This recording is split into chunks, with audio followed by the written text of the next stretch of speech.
Kartini atau lebih tepat disebut Raden Ayu Kartini adalah seorang tokoh Jawa dan pahlawan nasional Indonesia.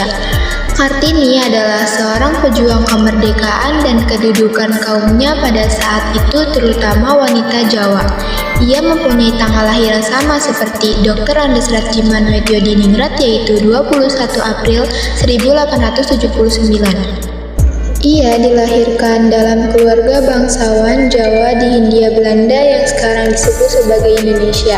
Setelah bersekolah di Sekolah Dasar Berbahasa Belanda, Kartini ingin melanjutkan pendidikan lebih lanjut, tetapi perempuan Jawa saat itu dilarang mengenyam pendidikan tinggi.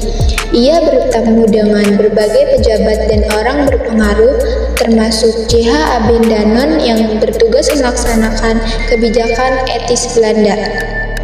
Karena Kartini bisa berbahasa Belanda, di rumah ia mulai belajar sendiri dan menulis surat kepada teman-teman korespondensi yang berasal dari Belanda.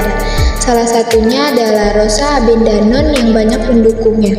Dari buku-buku, koran, dan majalah Eropa, Kartini tertarik pada kemajuan berpikir perempuan Eropa. Timbul keinginannya untuk memajukan perempuan pribumi karena ia melihat bahwa perempuan pribumi berada pada status sosial yang rendah. Kartini banyak sekali membaca surat kabar Semarang Daily Lokomotif yang diasuh oleh Peter Brosov. Ia juga menerima Les Rommel, paket majalah yang diedarkan toko buku kepada langganan. Di antaranya terdapat majalah kebudayaan dan ilmu pengetahuan yang cukup berat. Juga ada majalah wanita Belanda The Hollands Lely. Kartini pun kemudian beberapa kali mengirimkan tulisannya dan dimuat di The Hollands Lely. 17 September 1904, Kartini meninggal pada usia 25 tahun. Kartini dimakamkan di Desa Bulu, Kecamatan Bulu, Rembang. Berkat kegigihan Kartini, belakangan didirikan sekolah wanita oleh Yayasan Kartini di Semarang pada 1912 dan kemudian di Surabaya, Yogyakarta, Malang, Madiun, Cirebon, dan daerah lainnya. Nama sekolah tersebut adalah Sekolah Kartini. Yayasan Kartini ini didirikan oleh keluarga Van Deventer, seorang tokoh politik etis.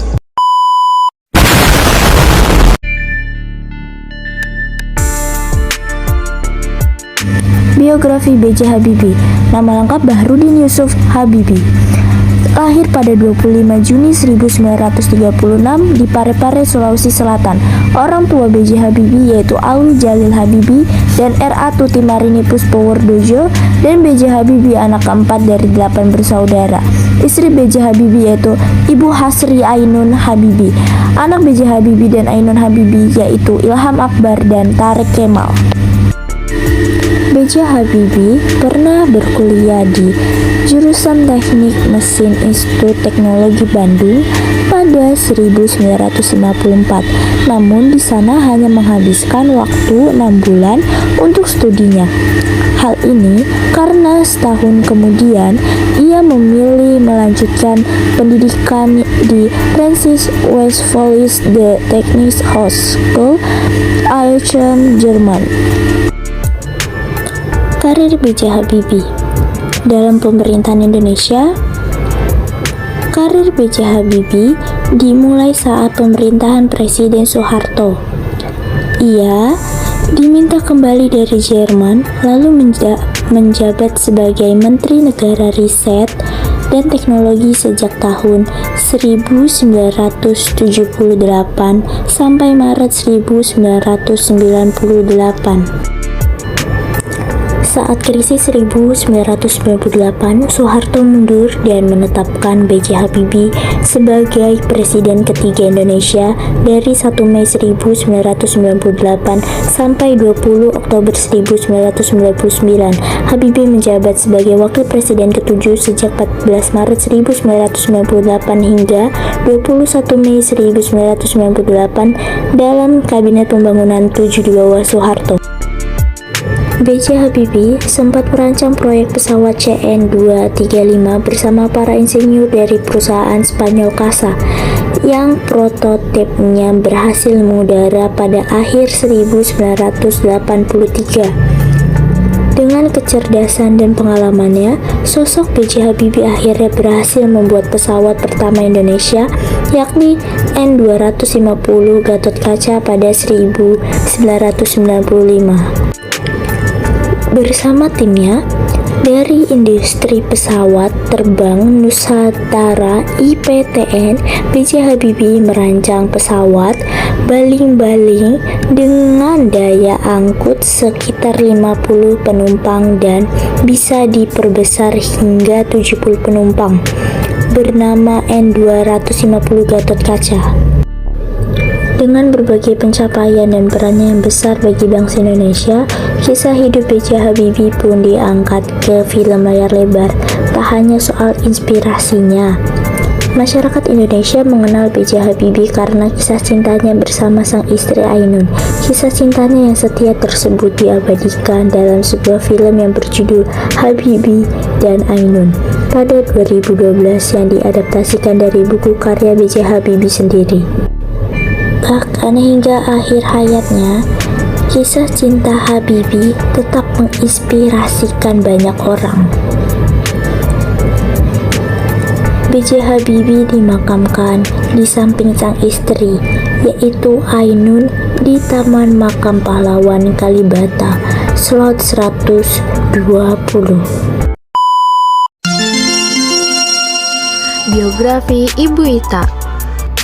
Ibu atau biasa dikenal dengan sapaan Ibu Ita adalah seorang ibu yang hebat. Ibu Ita lahir pada 31 Agustus 1982 di Jakarta, Indonesia.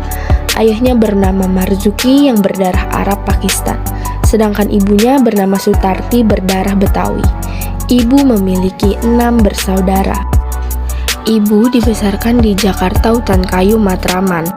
Ia menempuh pendidikan SD di SDN 02 Utankayu, lalu melanjutkan SMP di SMPN 97 Jakarta, dan pendidikan terakhirnya adalah di SMK Tirtasari, Surya, Jakarta. Pada tahun 2003, ibu menemukan kekasih hatinya yaitu ayah Dian Gufron. Ibu bertemu dengan ayah pada saat ia bekerja sebagai SPG di Mall Kelapa Gading, lalu menikah pada tahun 2003. Dan pada 28 Mei 2004 dikaruniai seorang anak laki-laki yang tampan yang bernama Andika Pratama Gufron. Pada 29 Juli 2006 lahirlah anak perempuan yang lucu bernama Bunga Seroja Putri Gufron. Berselang 2 tahun, tepatnya 11 November 2008, Safira Zania Putri Gufron, anak yang cantik, lahir.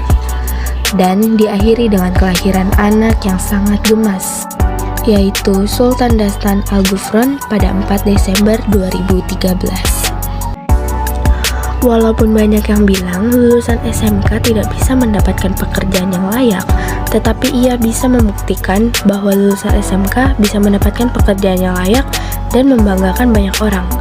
Ibu Ita pertama kali mencari uang dengan menjadi SPG di Mall Kelapa Gading. Setelah itu, ia mengajar sekolah di SMK Sabta Karisma. Lalu berkembang memiliki usaha toko elektronik.